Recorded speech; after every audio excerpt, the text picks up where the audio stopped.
Hey guys, so today we're working on this 2005 E320 CDI. We are going to be doing the TransGo shift kit for the 722.6 transmission, and we'll show you how to do it. So the first step is going to be to locate your vehicle's battery and disconnect the positive and negative terminal. Now we're under the vehicle. Here is the transmission pan. We're going to remove this bolt right here that has the cover for the connector that is right there, that goes from the actual car itself to the TCM. So after taking this shield off, we're going to drain the transmission. Some models have a drain plug, but some you will have to drop the entire pan. So after we're done draining the transmission fluid, we're going to take off the 6 bolts that surround the pan and drop the transmission fluid pan, but be careful because there might still be fluid inside of the pan. So as you can see, after dropping the transmission pan, there's a lot of fluid left in it. We got the trans pan out. We're going to take this trans filter off, and then this connector we have to disconnect. It's a twistable connector, so all you got to do is twist, and then you could just pull it out. And then this just pulls straight out, and make sure to be aware there might be fluid behind this. So now when you're ready, you have to take this 7mm bolt out. It's up in there.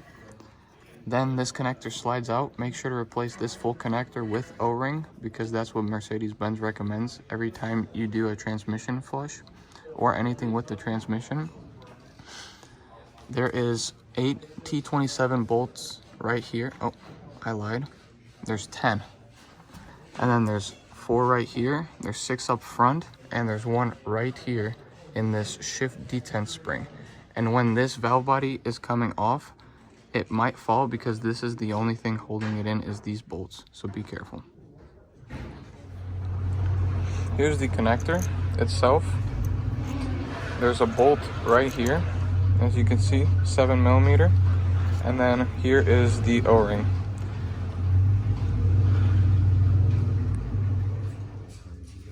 So we got the shift detent spring out.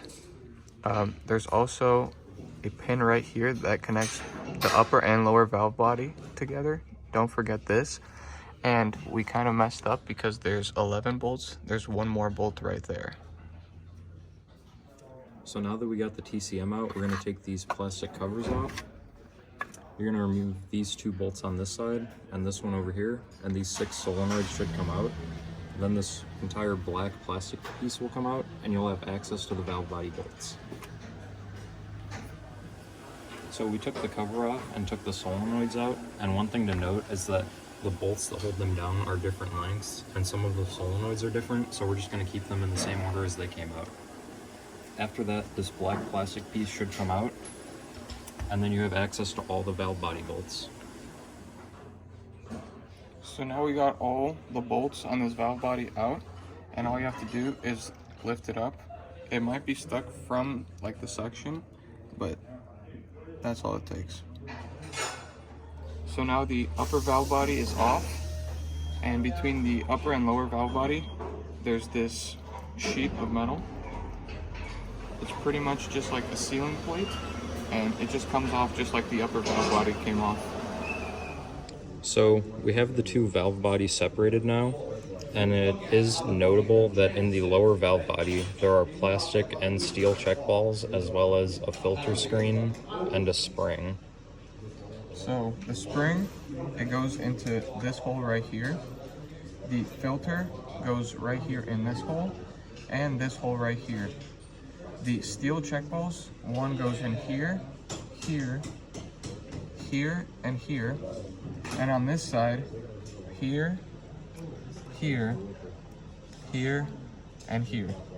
For the plastic / rubber, as they call it, one goes in this passage right here, in this passage right here, this passage right here, and in here. So in the TransGo shift kit, you're going to get these parts. These go in the upper valve body, and these ones go in the lower valve body. And on the valve bodies, there's these little side plates, and you need a T20 to take them off. So now we got the end plate off right here. We got the bolts right here. My fingers still hurt from holding the end plate on, but we got it off. All these parts just come out, as you can see. And then you could also use like these holes right here to push the valves out and take them out. So we've taken all the valves out of this side of the valve body and we've laid them out on this piece of paper towel. From left to right we have the 2-3 overlap valve, the lube regulator valve, and the pressure regulator valve. In the 2-3 overlap valve, you reuse everything except this little bushing, and on the old one you can see some wear right there.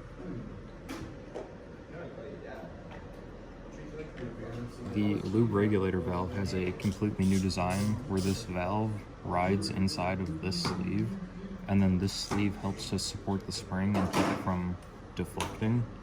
And the pressure regulator valve is also a completely new design. This one is a lot heavier and has a lot more metal on it, and you reuse the spring.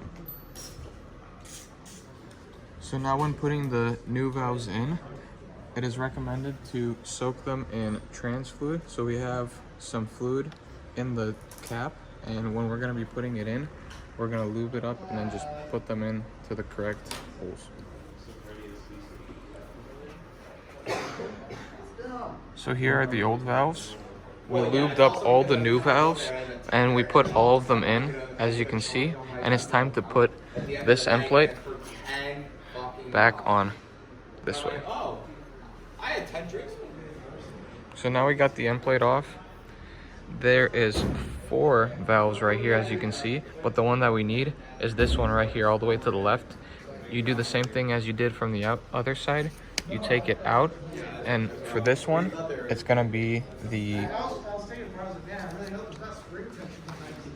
sorry, I forgot that we put it in here, the 2.1 or the 2 dimple one, which goes in here. So right here, when the plate's still installed, this spring is pushed up all the way to this surface, and if you see the spring in that hole, you can't really see that, but if you see the spring in that hole, you don't have to replace this spring, because right here, the first generation or the first design of it, this valve was in that hole right here. So if you see this valve in this hole, this spring typically breaks, so you have to replace it with the white spring right here. The new second design has a thicker spring because they saw that this frequently breaks, and you could see how big this spring is compared to this spring. For the other one, you have to take it apart like this. You see that they're also the same, and it's gonna be the no dimple design. And then after that, you could just put this end plate back in. So we have the plate off the other side of the valve body, and we're going to be replacing the 2-3 shift pressure valve with the red one in the kit. We got everything back together. We cleaned this plate off. We put the lower and the upper valve body together. There's an alignment pin right here that helps you align all of this together. And now all you have to do is put these springs into here and torque them down to 8 Newton meters. So all the bolts for the valve body that hold the 2 halves together are the same length, and you torque them to 8 Newton meters from the inside, working your way out. So now after torquing all of them, the TransGo shift kit says that these silver ones right here, their O-rings tend to shrink. So what you could do is a O-ring test where you take one of the O-rings out, put it in, and if you feel that it's tight, it's good, and then you flip-flop the O-rings and then test again. If they all seal, you're perfectly fine. Then you torque all of these down to 8 Newton meters, and then you'll be able to put the covers back on, and then it could go up into the transmission. So now we have the valve body installed back in the vehicle, and we torqued all the bolts on this side and this side to 8 Newton meters in a kind of crisscross pattern. We also had the detent spring in, and we're gonna put the filter in. Make sure to lube the O-ring up before you do it, and then also Mr. Boyle told us that after we torque these down, make sure that these are also tight on this side and on this side because they might come loose or they might bend the end plates when you're torquing down the valve body to the transmission itself. So now the oil pan's back in. You have to torque these to 8 Newton meters, all 6 of these bolts in the crisscross pattern. This drain bolt right here, it's an Allen key. This gets torqued down to 20 Newton meters.